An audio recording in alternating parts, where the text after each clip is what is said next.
Good evening. Good evening, everyone. Welcome to the Martin School. My name is Phil Howard. I teach at Balliol, and I help direct the program on media science and misinformation here at the Martin School. We have a spectacular guest for the evening to teach us about her latest research. Along with the welcome, of course, I have to offer the friendly reminder to please turn off your cell phones and say a welcome to the online audience. So the session is being filmed and recorded. There's a reception afterwards with a glass of bubbly right next door that you're all welcome to join us for. And we'll be able to stay a little bit longer, ask questions, continue the conversation, or start new conversations. It's a real pleasure to introduce a longtime colleague, Professor Koltsova, who's actually been here to Oxford several times, so she knows what to expect from you as an audience. Don't disappoint or go overboard, but she'll be prepared.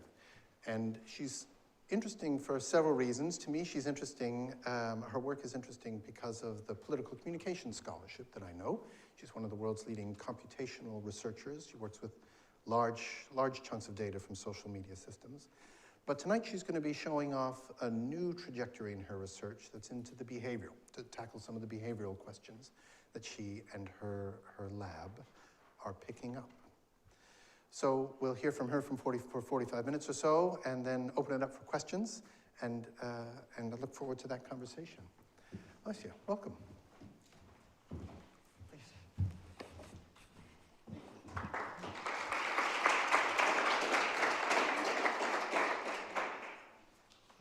Dear colleagues, I'm really very honored to be a speaker here today, and thanks to Professor Philip Howard, who has invited me, and thanks to Oxford Martin School to invite me, and thank you all for coming.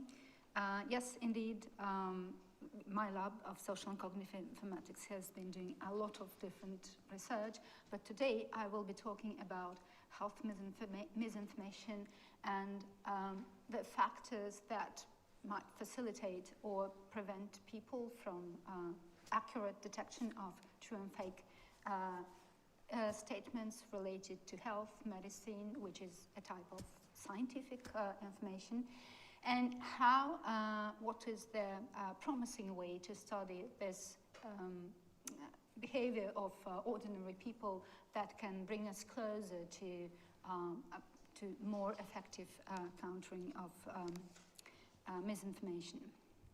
So, needless to say that health-related misinformation may be very dangerous and may lead to a lot of negative consequences, but I will just give one example that is well known to healthcare researchers. I don't know how widely it is known beyond this community, but this is an activist poster against the policies of Manto Tshabalala Msimang, who was the Minister of Health in South Africa in the presidency of Thabo Mbeki between 1999 and 2008.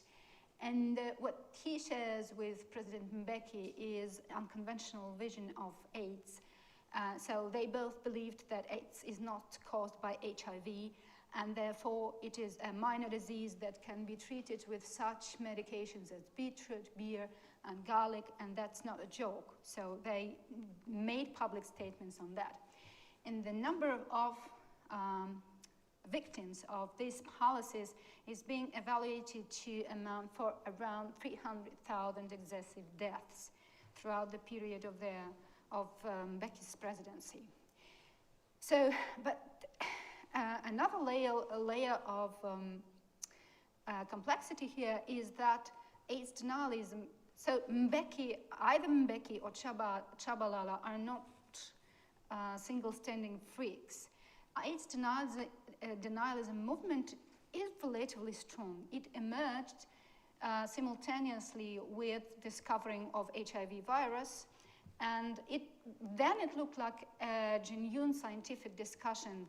There was, and there is, a US-based professor named Peter Duisberg who offered some severe criticisms of the research done by the discoverers of HIV, and he pointed at some caveats in their argumentation and in their evidence, which cannot be termed a sort of a dangerous or a useless thing by itself. But then what happened next is that all of his arguments were gradually refuted by different research published in multiple journals, and the academic community gradually came to the consensus that yes, HIV does exist and it causes AIDS, and therefore the treatment should be such and such and such. But the story by the time spilled out outside the academic community. Duisberg got a lot of supporters, and AIDS denialist communities started popping out in very different countries, including South Africa, but they also do exist in Russia, for example, the country where I happen to come from. Although Russian population is relatively well educated, but these communities tend to have doctors and medical experts inside them who offer most elaborated argumentation against AIDS, and this argumentation has all attributes of scientific reasoning.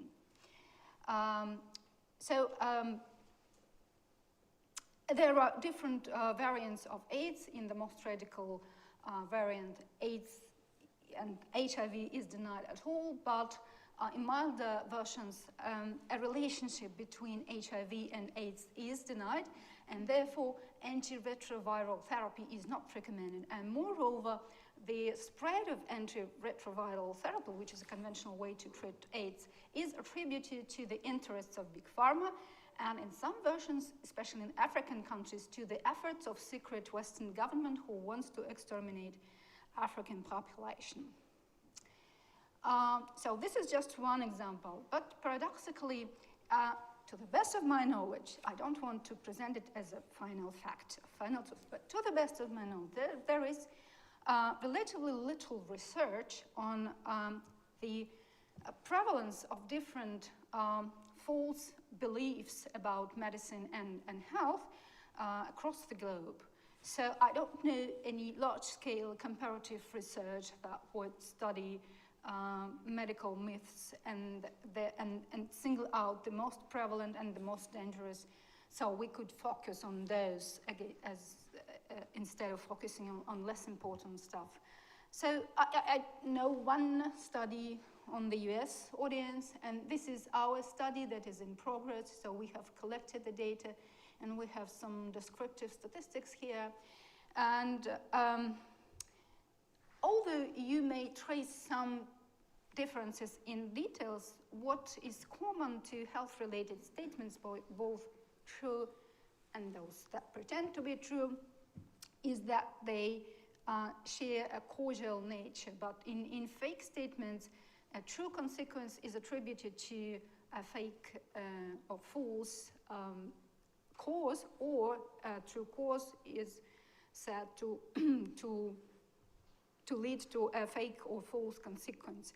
So it's a causal statement, and that's what makes this type of facts or this type of truths really difficult to deal with in our efforts to counter fake, false information, because scientific fact is a very complex thing. So we can single out several types of facts, several types of truths, or maybe several layers of complexity in the structure of a fact.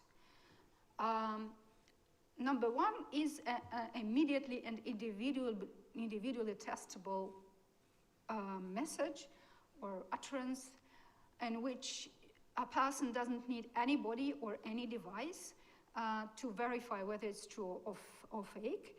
Well, if I tell you that I am having a pencil in my hand, so each of people sitting here doesn't need anybody else, nor any device to see that I'm not holding anything in my hand, so I'm lying.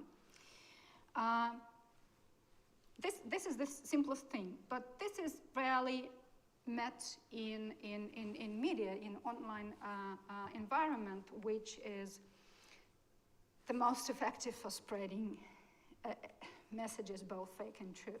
So the next in complexity is a fact or a message that is in principle testable individually, but is exceptionally difficult to test in practice. And this is what we usually meet in regular news, not science-related news. Take the statement that 2 jets have collided and crashed near Überlingen.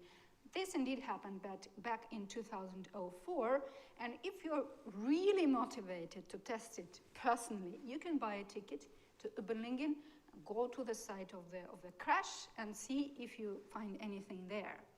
And this is actually what what a father of one of the victims did at that time. And his name is Vitaly Kaloyev, so he went there. He pretended to be a volunteer helping to collect bodies that were dispersed throughout some territory. And he found some pieces of planes, so he got the evidence that indeed there was a crash. And then he found the body of his daughter, and so he got the first-hand evidence that she did die and that she died in this crash. But this is exceptionally rare, number one. And number two, even in this case, testing that it was due to collision of 2 jets is impossible individually. Even if you come to the site of this catastrophe, you will not find the signs of that there were 2 jets and that they collided. So you have to rely on secondary evidence that comes from some people working in air traffic control services and on the devices that they're using. So both human and technical mediators of this information. And so this already makes individual verification impossible. And finally, when we come to scientific facts, we find out that that scientific knowledge is produced collectively by large communities during long periods of time, and it's absolutely impossible for any individual to test any scientific statement by herself or himself. And therefore, when we talk about a person's individual ability to tell scientific truths from scientific lies, we ultimately are talking about their ability to trust to a given community. And if it is so, when we are carrying out our experiments, what are we measuring in the end? Individual knowledge or ability to comply to a dominant opinion or a consensus? And if the latter, then in fact we end up measuring conformity instead of measuring independent individual knowledge. Or we are measuring trust in consensus-producing institutions, certain institutions. And this here, so I have crossed out this picture because when we come to a conclusion that a scientific fact is a matter of consensus, so it's a collective opinion, so we face a problem of blurring the boundary between opinion and fact that we have been taught to discriminate very clearly in order to do accurate reasoning and accurate decision making. So it becomes really, really very complex. Moreover, if we define a scientific fact as a consensus of a community, we then see another layer of complexity. There are limits to this consensus. First, it changes in time. So what was a truth yesterday is not truth today. And so when we are expecting ordinary people to be able to tell this truth from facts, what are we expecting? We're expecting that they are monitoring the change of research all the time, and they really identify a moment when the consensus is ripe enough to turn a former truth into a fake or a former fake into a truth. So, and it's especially is changing very fast in health and medicine. Take ulcers. Some 40 years ago, when my father was operated for ulcers, it was believed that it is caused by overproduction of gastric juice. And that seemed to be confirmed by all evidence that existed at that time. And it really helped. If you cut 2/3 of the stomach, ulcers is gone. It was really gone, but for a different set of reasons than it was believed at that time. And then, after, as we know, a bacteria was discovered that causes ulcers, and the discoverers got the Nobel Prize in medicine for that. Moreover, scientific consensus has limitations in space between different cultures and different countries. For example, a statement that homosexuality is a medical condition is no longer true in maybe in most of the countries, at least at the official level, because, or even World Health Organization has excluded it from the list of medical disorders some 30 years ago, if I'm not mistaken. But in many countries, you will see at the level of lay individuals, at the level of single individual doctors, medical professionals, and even at the level of ministers of health, that this statement may be considered true. Take, for example, the government of Indonesia.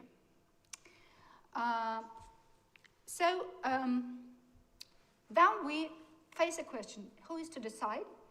So what institutions should be trusted and what should not be trusted? And who is to decide that this institution is good and this institution is not trustworthy? Is it we as researchers or somebody else? This is a difficult problem. Especially imagine that you can have such medical institutions as Minister of Health of South Africa from 1999. Also, trust into different medical and healthcare institutions across the world varies a lot. So, World Health Organization, if you go to, say, World Values Survey, a large project that tracks a lot of things, including trust in institutions in different, like several dozens of countries and across a long period of time, you will see that trust to World Health Organization varies greatly from one country to another. So World Value Survey will show trust at individual level, but also you can see a lot of criticism of World Health Organization at the governmental level because this organization, as all other organizations, sometimes mistaken, sometimes it is dysfunctional, and sometimes its decisions are sort of distorted by the interests of some groups and skewed towards the interests of certain groups against the interests of some other groups of countries or groups of organizations. So it then arouses some resistance at the country level, and then it sort of goes down to the individual level. Again, national institutions, healthcare institutions. So on the left you can see, well, just some research results, the distribution of trust into healthcare institutions across the world, and you can see that it's really very, very different. So China is, then not all countries here, but China is on top, and I will talk about China a little bit more, and Russia is very low. How come? Russia, with its relatively educated population, why is that so? If you look at trust in other institutions in Russia, you will see that it is very low, just institutional trust in Russia, but also in many Latin American countries is very, very low, and this is directly related to higher trust in your immediate environment. So trust in such countries, in some countries, is structured very differently from Western democracies. And so, therefore, we find that the level of COVID vaccination in Russia, with its relatively well-educated population is really very, very low. Because when you hear from the government that you should vaccinate, this is a clear sign that you should not vaccinate, because government is probably having some plot against you. So, and this actually creates some problem, because we can see in much of misinformation adoption or misinformation perception research that trust to alternative sources at the expense of trust to official sources is associated by researchers with conspiracy thinking, and conspiracy thinking is negatively associated with accuracy of fake and truth discrimination. And then this leads to some logical flaw in which people who trust in their governmental sources more are sort of perceived as more able to detect truth from lies, which doesn't make sense, at least beyond the Western democracies where trust is absolutely differently organized, so to say. And finally, in this line of argumentation, I should mention a specific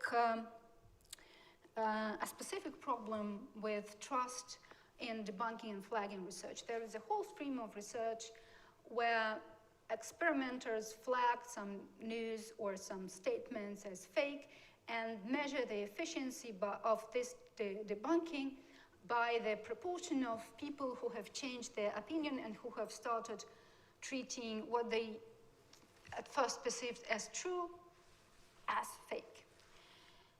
So if we take into consideration this problem of institutional trust, we can clearly see that it is not, we can see that it is not clear why those who flag should be trusted more than the original sources of information. Who is to decide that they are more trustworthy? Imagine that President Mbeki of South Africa wants to launch his debunking website. Imagine what types of statements would be marked as fake at this debunking website. The problem is that fake debunkers, those who imitate debunking, act absolutely in the same way as true debunkers. And for an ordinary user, there are no cues how you discriminate between sort of genuine debunkers, honest debunkers, and dishonest debunkers who really engage in debunking truths, not fakes. So where in this case, this efficient strategies of making people to change their mind will lead us. I bet that if this research would include among these statements not only fakes but truths, the proportion of those who have changed their mind based on the debunking flags would be the same or similar. It would not be very much different. But it has not been included, usually, in such research, and maybe I think that for ethical reasons. So we are now thinking of how to ethically make such an experiment where we test if, in fact, these debunking flags are leading people to truths, or they're equally leading them to fakes as well. Okay, but my hypothesis, my working hypothesis is that these experiments are actually measuring people's susceptibility to opinion change and not their ability to evolve to pass from fakes to truths. Okay, there has been a lot of criticism. So what do we do? How do we proceed further if things are so complex? We cannot proceed without giving at least working definitions of what we're studying, and based on what I said.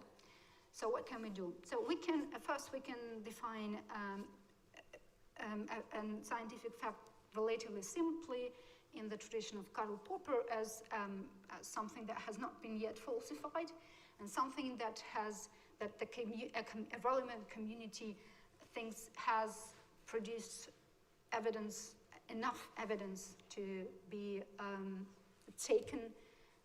currently taken as a truth.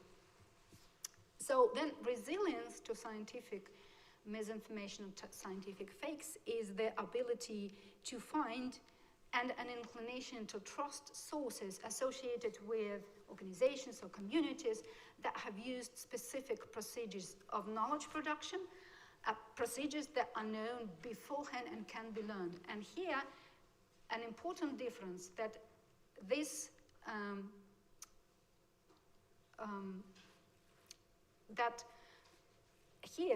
this resilience is defined as the ability to perform the specific fact-checking that is based not on prior knowledge of some specific fact like Earth is round, but on prior knowledge of procedures of knowledge production, prior awareness of the procedures of knowledge production. That is of instruments to produce knowledge, not the results of knowledge production. And then, to understand the factors that lead us to more successful resilience toward fakes, we should study factors of successful fact-checking. Now let's look at what factors of accuracy in detecting truths from fakes have been studied in reality. So again, I don't want to present it as a final truth, because the field is developing rapidly. But to the best of our knowledge, and here I'm referring to review done by the colleagues from our lab, there may be conventionally discerned 3 groups of factors that may either facilitate or prevent people from accurate detection of truths and fakes. So number 1 is features of content, like clickbait heading, that may be associated with fake items more than with true items. But the problem here is that, yes, some fakes may betray themselves, so they may contain signs of being fake. But this is a luxury that is not always met. So the most skillful liars know how to mimic true statements, and this is actually their goal, to mimic true statements as good as they can. So therefore, this leads to the situation when in most experiments that offer participants to do some guesswork, just look at the statement and see whether it's fake or true. Actually, the accuracy rates are not very high. If you deal with well-known fakes, they are a bit higher because people may have encountered them before. But if you just present them with, say, news that are carefully structured to resemble true news, there's very little chance that they will perform better than random classifier.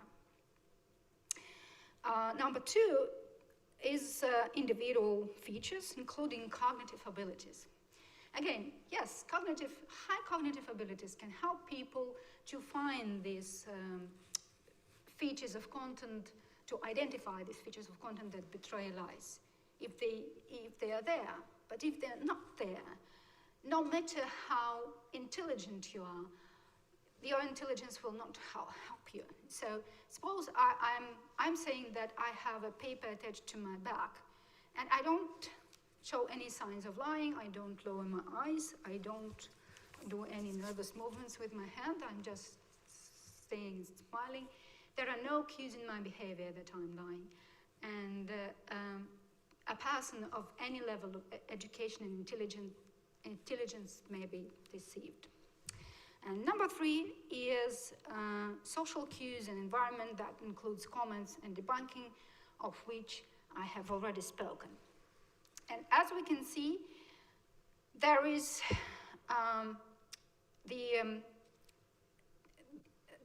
fact-checking strategies are not included here for a number of reasons. And one of the reasons that I think is important is that researchers think of fact-checking in their experimental designs as of cheating. So they think that if someone goes to check a news item or a statement, this will contaminate their experiment, and this will intrude into, this behavior will overshadow the effects of other factors in which the researchers are interested. And so they are trying to control for fact-checking instead of letting people to fact-check. But what if we do let people to go and fact-check the statements, medical statements on news? Will it improve their performance? And if so, what fact-checking strategies will be found more effective than others? So this is the set of questions that I believe currently is promising, and this is the set that can lead us to closer to more efficient, to finding efficient ways that could empower individuals against misinformation. So what's been done here? So I don't know of much of research here. I can probably name a couple of studies that have studied fact-checking behavior at all. And we ourselves have bumped into this set of questions unintentionally by doing exactly the same experiment in exactly the same design that I mentioned. So our first experiment included around 8,000 ordinary social media users from 3 different countries who were offered both fake and true news, not yet health-related, general news, and they were asked to try to guess which is true and which is fake, and we were manipulating certain features of these news. But we specifically wanted to control for their cheating, or for their fact-checking behavior, so we have collected self-reported evidence of whether they went and checked for some specific news item. And when we analyzed this data, we were absolutely stunned, because when people claimed they went to check the news, it didn't help them at all. It didn't increase their accuracy. So it was so stunning that we decided to go on further with this fact-checking line of research.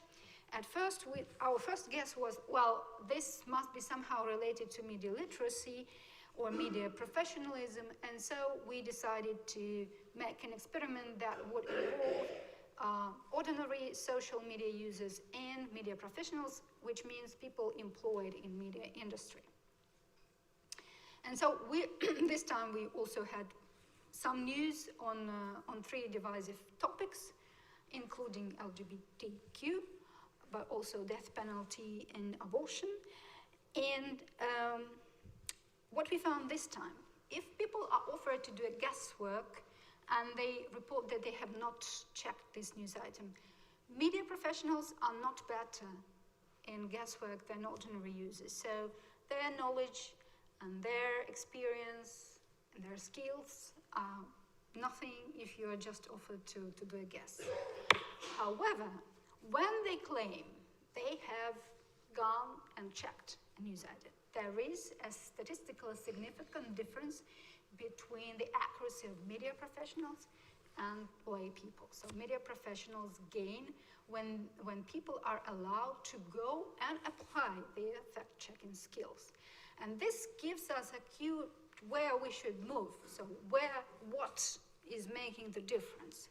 So we have then decided to go into health-related research, and we specifically devised an experiment where we can record if people, it's an online experiment as well, so we can record if people have left our experimental interface and for how long they have been absent.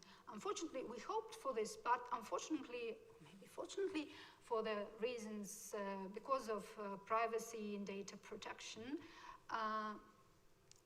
it is not possible to collect which websites, to record which websites have been visited. So formally, we don't know where they have been, but we think that it's a good proxy of attempts to go and check the news. And indeed, we find a huge difference between those who have, in the accuracy of those who have left our site, our website during the experiment, and those who have not left, between observations. And again, here we have some limitations of this experiment, so we don't know where they have been yet, but it's actual behavior. So we can track not self-reported behavior, we can track that they have really left. In all cases, fact-checking is very rare, even so it's below 5%, because naturally you cannot check everything. So our societies are built on trust, and if we don't take a trust as default, we will not be able to function at all. So what to do about all these limitations? So our plan is the following. Number one, we want to, in the next experiment, online experiment, we want to nudge people to fact check, to collect more observations on each fact-checking case. And then we can do a more nuanced analysis, for example, on the mediation or cumulative effects of education and fact-checking. Number two, we will be doing an eye-tracking lab experiment, and there we will be able to record where people go, what sites that they visit, and what do they do in this on these websites, and then how this behavior is related to their accuracy. And as soon as we identify the most efficient fact-checking strategies, the next step, we can test the efficiency of educational interventions in the sphere of these fact-checking strategies. So the plan is to develop an app that teaches people how you should fact-check, how to identify cases, how to compare sources, how to verify if the knowledge is backed by specific procedures, and then we can compare those who have been exposed to this educational intervention and those who have not, and whether their fact-checking strategies have become more efficient. A key and the most important difference from the existing research, what is not have been done yet, is that the existing research on media literacy intervention, again, to the best of my knowledge, is usually testing the effect of media literacy campaigns on guesswork. So again, people are, after they have been exposed to media literacy intervention or were not exposed in the control group, they are offered to look at a statement and say something looking at this statement. And I believe that the effects always will be minor. So the main effect, the largest effect, I think may be expected when people are taught and led to check what they want. So, and this is actually my my main point today in today's talk. That to repeat, I have already said it, but to repeat and to sum up, instead of trying to teach people specific facts about news, trying to teach them memorize what's true and what's fake, it's very important to give them an instrument of making their own judgments about the trustworthiness of a given portion of a given message based on their knowledge of how these statements should be produced. And to finalize, so I'm sorry I have forgotten to mention it, so how we discriminate between good and bad practices of knowledge production, this is a separate topic, but generally, and there has been already some research, we can find associations between, say, trust into certain institutions or certain knowledge produced by certain institutions, and say mortality rates or COVID prevalence rates, which would be a justification and an evidence in favor of some procedures against other procedures. So I have done my best to do everything in 40 minutes, and so I will stop here. Thank you for your attention, and I want also to thank my collaborators and my co-authors for contribution to this stream of research.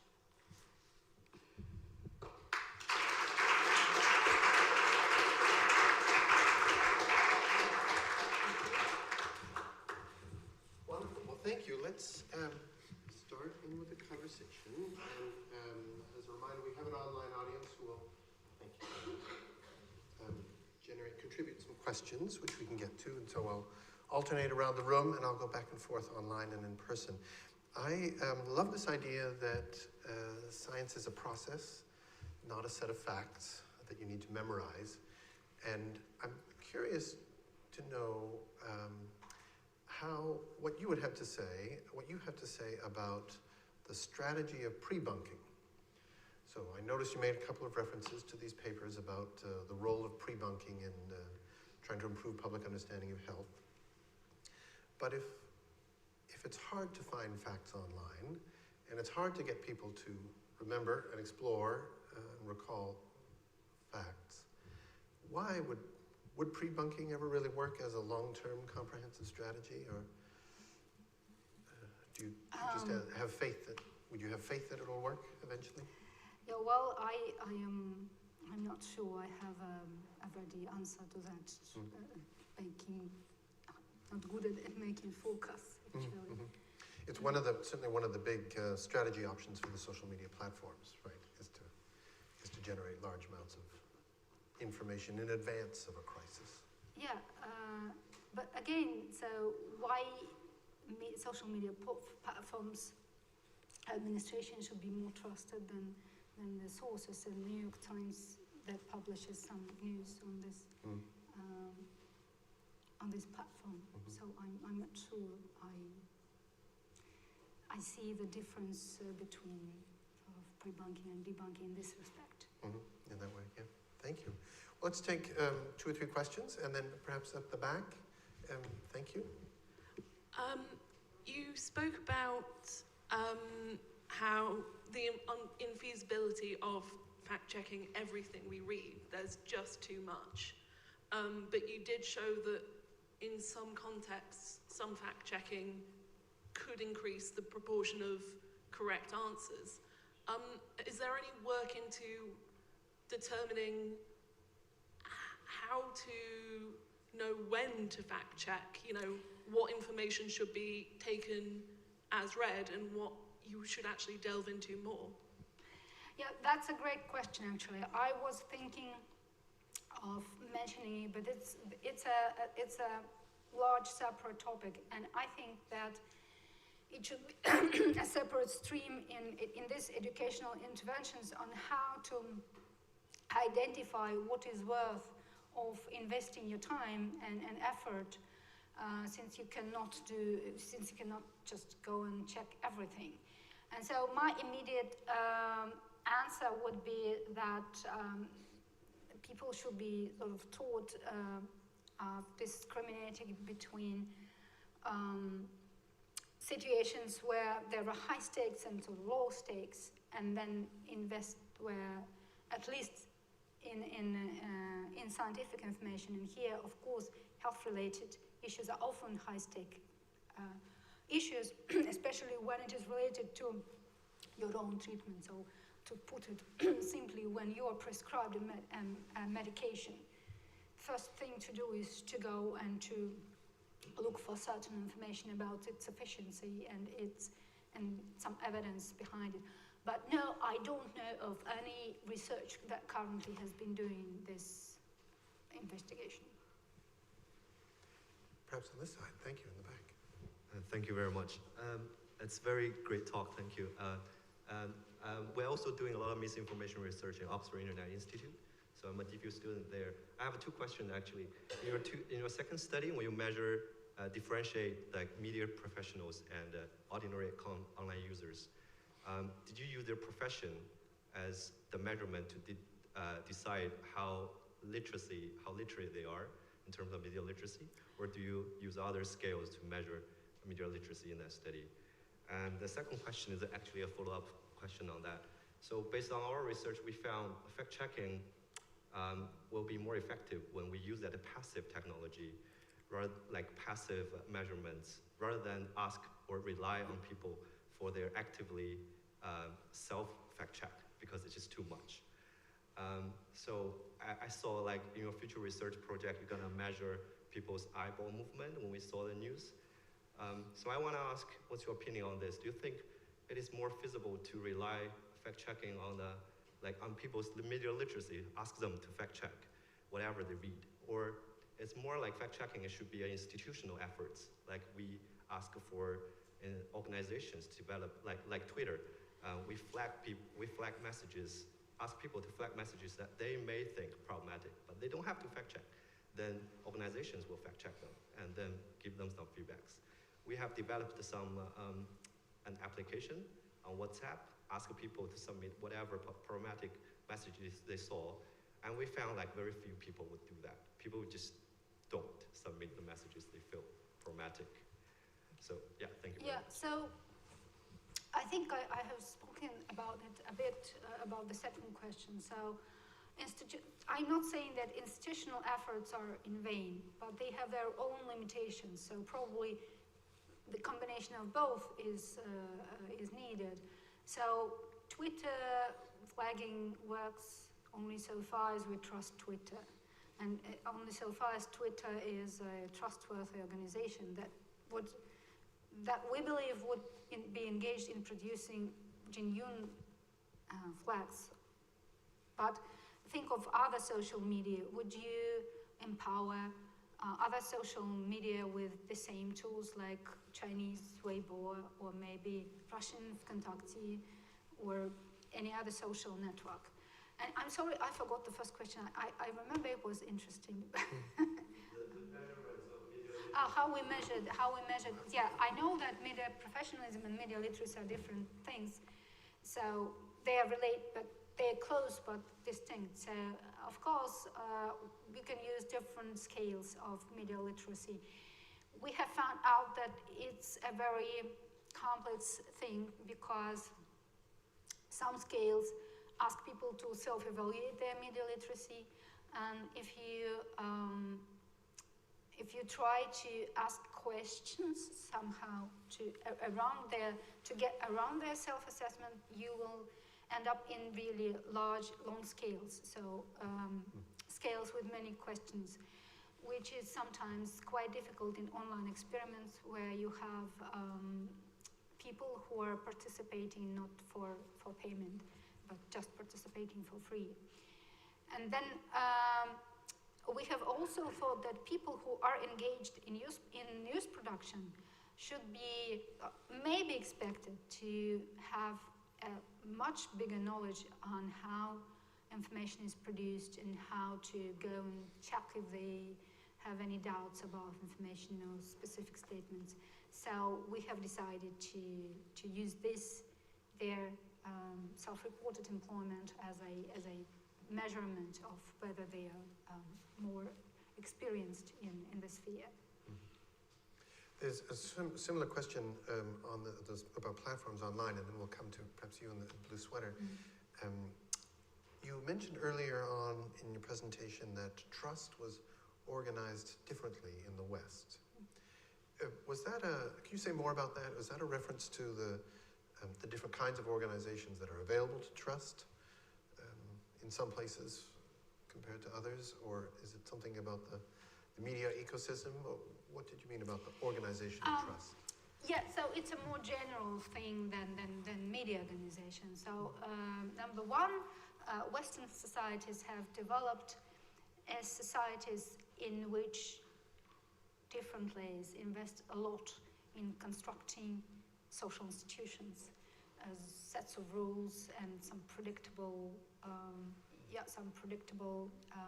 entities, and therefore trust in institutions that we are building, so people or the society is building itself and for itself, is naturally higher than where institutions are weak and a lot depends on individual leadership, individual decision making, some arbitrary decision making. So, and where, for example, courts do not act predictably, but they act depending on, say, political situations. So this lowers trust in various social situations. Another thing is when there is, if you look at World Value Survey, for example, they have a wonderful picture of traditional and post-material values. And in the countries where post-material values prevail, they're usually richer, so they have solved some of basic problems. And then what is important to people is their freedoms, their self-expression, some secular values and so on. But in traditional societies where people struggle to survive, what is important is immediate security and stability. And because institutions are not trustworthy and you have to struggle and to fight for your survival, this creates a lower trust to the out groups and higher trust to in groups, so small in groups. And that's the major difference. Wonderful. Thank you. Please. Thank you, and thank you, Olessia, for your talk. I'm David Noonan from the Centre of Evidence-Based Medicine here in Oxford. So when I saw this talk and the title and health misinformation, it's pretty much what we've been dealing with for the last 4 years, predominantly, but before that goes back quite a long way. I'm actually struggling from about 4 or 5 different points and questions that I need to choose from, but I'll pick one, don't worry, Chair. I'm mindful of your job too, and I'll definitely be following up with you. But I wonder if we just pare back a little bit. The title of your talk was Health Misinformation, and I saw you gave a bit of a definition towards what a fact might look like, and then we went down the fact-checking route. But I'd actually like your thoughts on, and I think it'd be interesting to see around the room what we think we mean by misinformation. And just to give you a good example of this, I was in both just to relate to your social media platforms and how they deal with it. Cochrane, one of the world-renowned institutions for trustworthiness for evidence, it's even in their title, in their lead, were accused of misinformation at least twice by Twitter and Instagram, and that was posted up as a little note, a community note. So if Twitter are calling Cochrane misinformation, well, I think we're in trouble. So what would you consider to be a useful, fair, and applicable across the board definition of misinformation, or have we not got there yet, and will we ever get there with that definition? Yeah, so, first of all, if you look at theory of information, the notion of information is very hard to define. So, so information is not, it's much easier to say what information is not. So it's not equivalent to the hardware or it's not equivalent to the message, it's not equivalent to the channel through which this message is delivered, it's not equivalent to the system of science used to deliver it, and it's not equivalent to the object that is trying to describe. So it's a vague concept. And so if it's difficult to define information, then of course it's difficult to define misinformation. There is, you should know that there is a lot of discussion about difference between disinformation and misinformation, and you can endlessly go thinking how we define it. But I think that maybe a useful in the sphere of health-related information and scientific information, if we define a fact as something that has not been falsified and something that that has now enough evidence in the eyes of a community, then the opposite, misinformation, is something that either has been already falsified or something that has not enough evidence to be considered as a fact. So it's a negative definition. I understand the limitations of negative definitions. Wonderful, thank you. Perhaps on this side, coming forward, or please. Hi, thank you. Hi, thank you for a really interesting talk. I was just wondering, in the examples or the studies that you spoke about, did you distinguish at all between images and text? So it struck me with the pictures that you had at the very beginning, so the Bill Gates and then the HIV/AIDS examples, they're very visual, they're communicating a message visually. So I just wondered how that came out in your studies and whether people's fact-checking is different depending on whether they're fact-checking an image versus written information. So yeah, your thoughts on that. Yeah, that's a very important question, and that's still another layer of complexity. So we have not worked with any visual information, we have only worked with text. But of course, if we come back to the previous question about misinformation, so it's very easy to create misinformation with images. So you're giving some statement and you're giving a picture that is misleading, that implies something that actually leads to false conclusions, but indirectly. And so, no, we have not yet studied that. Hopefully someone does it. Maybe someone has done already. Wonderful. One more, please. Hi, sorry, thank you for your talk. This is also a bit of a broader question, but what do you think the future of misinformation and fact-checking looks like in a world of AI, deep fakes, ChatGPT, things that are like non-human sources of information? What do you think misinformation and fact-checking looks like in that sort of sphere?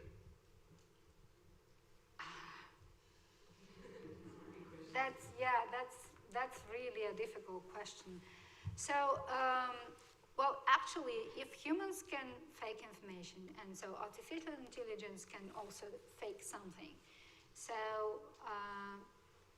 what's the difference then? So maybe it's only the difference of scale is that artificial intelligence may be expected to evolve so it becomes more skillful in mimicking true statements or true images, true videos. But then again,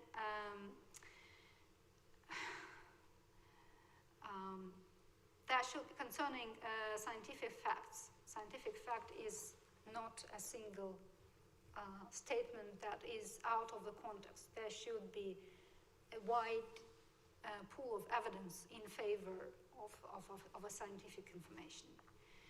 And concerning simple facts, that was type number 1 in my presentation. That's a totally different, I think, and a huge topic that is beyond the topic of scientific information. I would like to ask about the chart of World Values Survey data. So it's interesting to contrast the countries where everybody seems to trust the health system, and it's been pointed out that the 3 countries that really pop, where everybody trusts the public health system, is China, the second was UAE, and then India. Now the UAE, that might be straightforward to interpret. It's a wealthy spot that has perhaps well-trained doctors they import. Do you have any sense of why China might have such a high rate of trust? And then, since I know you're a comparativist, do you have any sense of why India might be also high? especially in contrast with, as you point out, Russia at the bottom, and many other well-developed countries at the bottom of the trust. Okay, so number one, I can see now that it was a nice piece of misinformation and visual misinformation, because that was not World Value Survey data. It was written there, but in small letters. Okay. So World Value Survey, I was mentioning it orally, but this chart was from Statista. So I think I don't know enough about India, but concerning China, I think first, opinion polls and surveys in countries like China should be treated cautiously, like in Russia as well. So, because people have some limitations in expressing their opinions, and so so this number should be treated with some caution. But also, I think that Chinese government is investing a lot into promotion of certain institutions, including healthcare, and it's interesting. So I wanted to mention it, but then I just shrinked my speech. So they Chinese government is endorsing a lot traditional Chinese medicine, and so for a number of reasons. And so it works that regular doctors, they do prescriptions, they prescribe both traditional medications and conventional medications, so patients not always even know which is what, but at the same time, Chinese traditional medicine is an elaborated system of all sorts of traditional healing practices and substances, herbs, and this is all very nicely intertwined with Chinese philosophy. And why Chinese government, to my knowledge, is promoting it, this is not sort of an alternative to conventional medicine, but this is sort of an additional layer that makes medicine look more China-rooted. So it sort of increases the status of China as a source of something unique, something that is specific to its culture and that has not yet been invented or discovered elsewhere. So it is a matter of national pride, and so it may transform into high levels of trust. That would be my guess. Okay, thank you. Please. Hi, thank you so much. I'm a fellow with the Reuters Institute for the Study of Journalism. I was wondering, in the beginning you spoke about some of these commonly held health myths that are widely accepted. And I was wondering when there's a difference in the scientific consensus and then popular consensus, where most people believe something, what the role of fact-checking is in order to differentiate between that type of misinformation, or if that's possible. Yeah, that's a wonderful question. That's really a good idea for a research. Thank you for having this idea. Well, I would guess that it would probably depend on the medical system. So in some systems, as I said, I just mentioned China, that if doctors prescribe something that well, I'm not saying that Chinese traditional medicine doesn't work, but it has been much less tested in a conventional way, its efficiency. So if it is institutionally allowed to prescribe both, then the prevalence of different beliefs will be not related with consensus that has emerged after evidence-based medical research.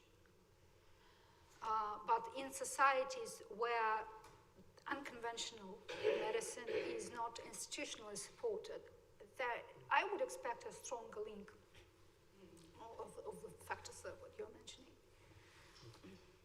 Good, thank you. Please, over here, yeah. Hi, hello. I'm a medical doctor from Belgium and fact checker in Belgium too.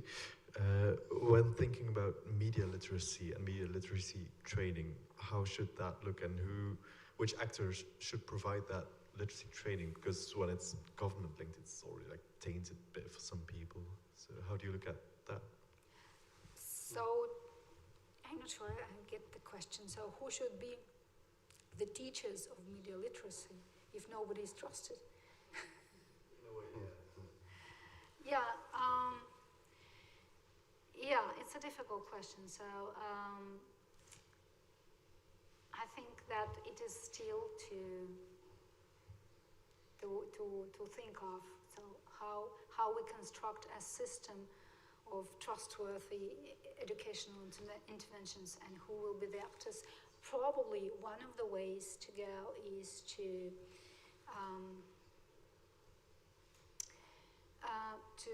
have organizations that include different interest groups to mitigate possible distortions and possible skewedness in favor of certain interests and against some other interests.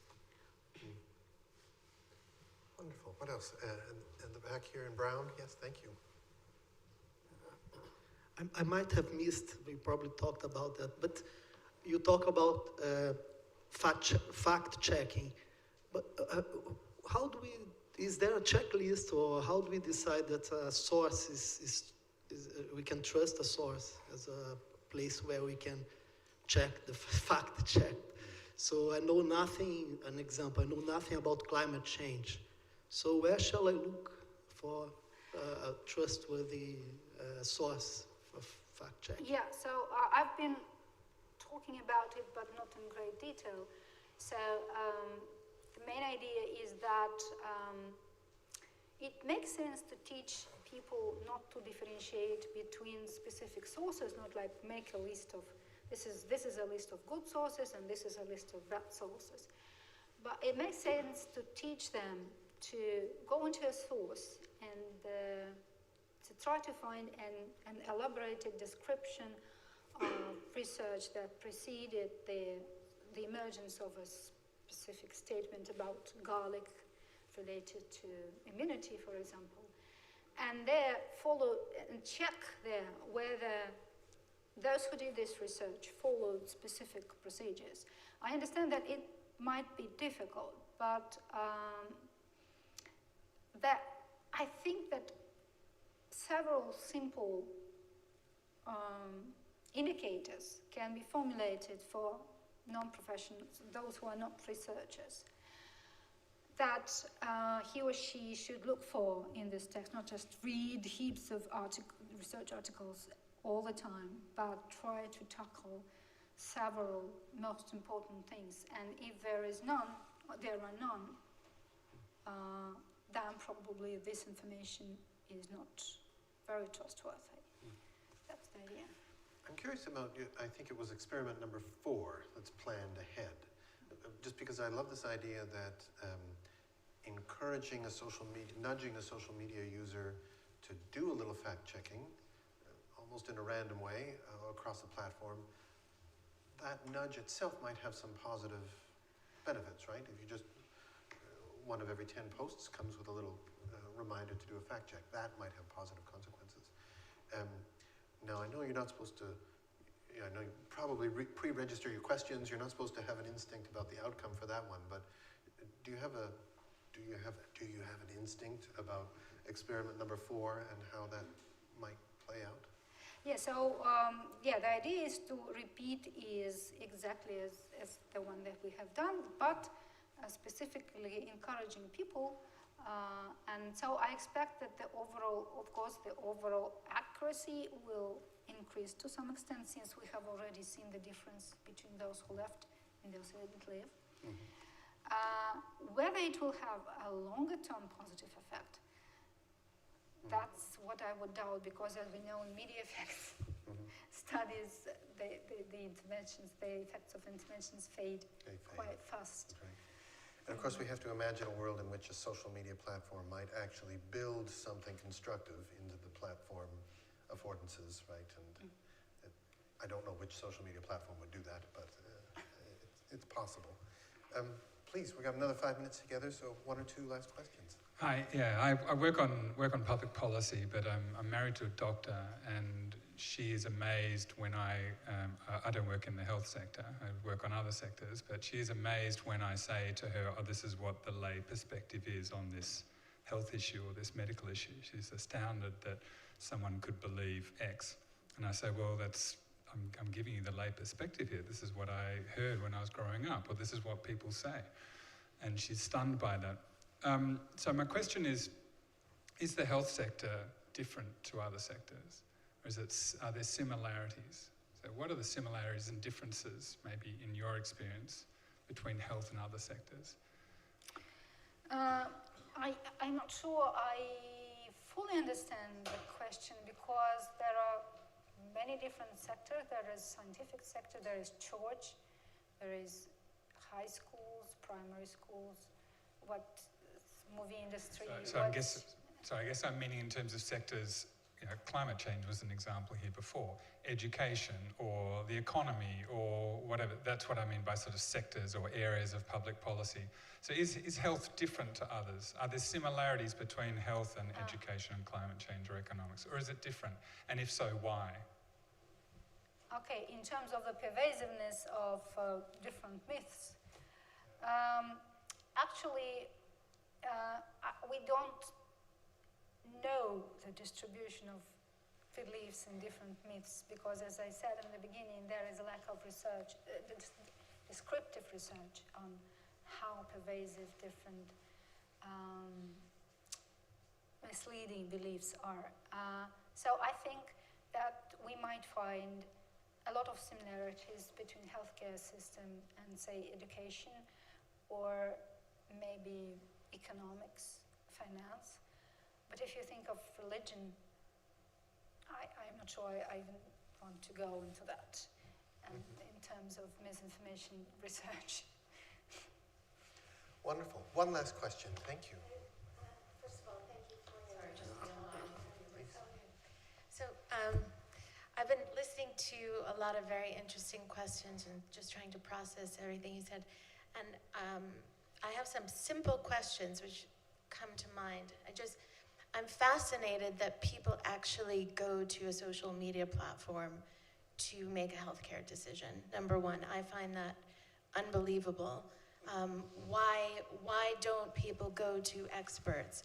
Why does everyone need to have their own opinion rather than go for an expert opinion? And that could mean going to at least 3 doctors before you.